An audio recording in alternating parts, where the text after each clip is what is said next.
बहू की कैद। आरू आज बहुत गुस्से में थी और होती भी क्यों ना। उसे लगता था मोहल्ले की सभी बहुओं में सबसे ज़्यादा दुखी वही है। शाम को पति घर आए तो आरू का सारा गुस्सा उन पर निकला। आरू ने कहा, सारे घर का काम मुझे ही करना पड़ता है।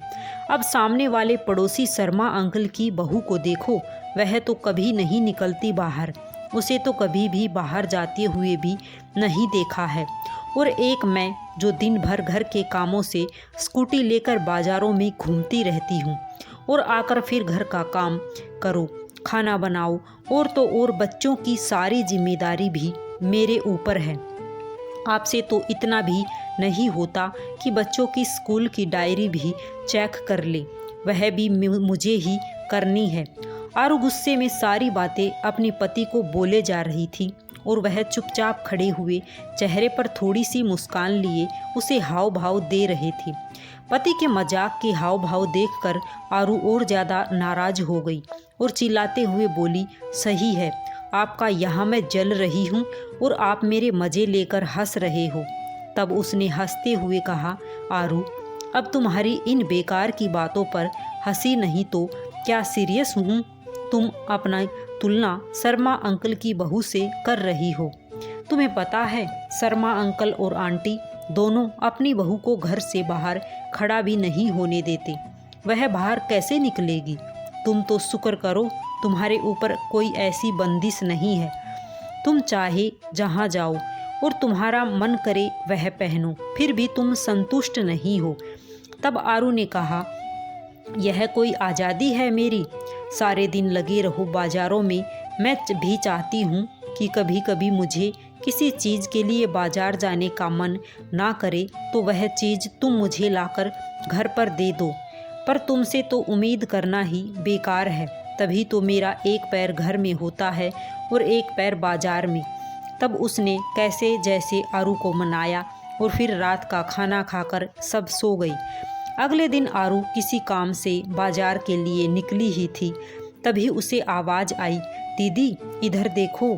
आरू आवाज़ सुनकर भी अपना वहम समझकर आगे बढ़ने लगी। फिर दोबारा उसे वही आवाज़ आई। तब उसने देखा शर्मा अंकल की बहू अपने कमरे की खिड़की से उसे आवाज़ दे रही थी। जब आरू ने उसकी तरफ देखा तो उसने इशारा करते हुए अपने पास बुलाया और कहा, भाभी क्या आप मुझे लाल रंग की नेल पॉलिश ला दोगे। मैंने अपने पति से कहा था, पर उनके पास समय की कमी होने की वजह से उन्होंने मुझे टाल दिया था। कहा कभी और बाद में ला दूंगा। तब आरू ने कहा, अरे तो ऐसा करो, तुम चलो ना मेरे साथ। तुम बाजार भी घूम आओगी और तुम्हें जो भी सामान चाहिए वह ले लेना, और साथ में अपन दोनों गोलगप्पे भी खाएंगे। इतना सुनते ही शर्मा अंकल की बहू की आंखों में आंसू आ गए और बोली, दीदी मेरी किस्मत आपकी जैसी नहीं है। मैं अपनी पसंद से कुछ भी नहीं खरीद सकती हूँ और जो कुछ घर वाले अपनी पसंद से लाकर देते हैं वही पहन लेती हूँ। मैं बहू हूँ ना, तो यह लोग मुझे कहते हैं, बहू तुम चार दीवारी में ही रहो, तभी हमारे घर की शोभा है।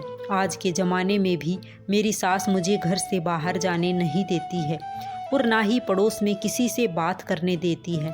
तभी पीछे से आवाज़ आई, बहू, और वह अपनी अधूरी बातों को पूरा किए बिना ही अंदर चली गई।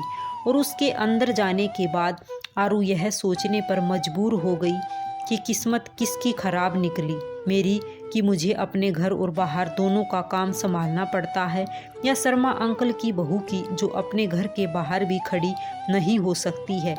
आरू सोचने लगी कि मैं तो हमेशा यही सोचती थी कि शर्मा अंकल की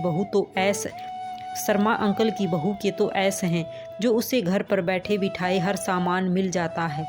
पर आज वह अपनी किस्मत को सराह रही थी, क्योंकि चाहे काम के बहाने ही सही वह घर से बाहर निकल तो सकती है, जिससे चाहे उससे बात कर सकती है, अपनी पसंद का कुछ भी खरीद सकती है। अगर मुझे ऐसे चार दीवारी में कैद कर दिया जाता तो आज वह भी ऐसे ही तड़पती जैसे शर्मा अंकल की बहू आज झटपटा रही है। आज आरू को समझ आ गया था कि जैसा हमें दूर से दिखाई देता है, सच्चाई में अक्सर ऐसा होता नहीं है। इसलिए इस कहानी से हमें शिक्षा मिलती है कि हमें जो भी मिला है हमें उसमें संतुष्ट रहना चाहिए, क्योंकि भगवान ने हमें हमारे हिसाब से सबसे बेहतर दिया है। राधे राधे सभी को। जय श्री कृष्णा।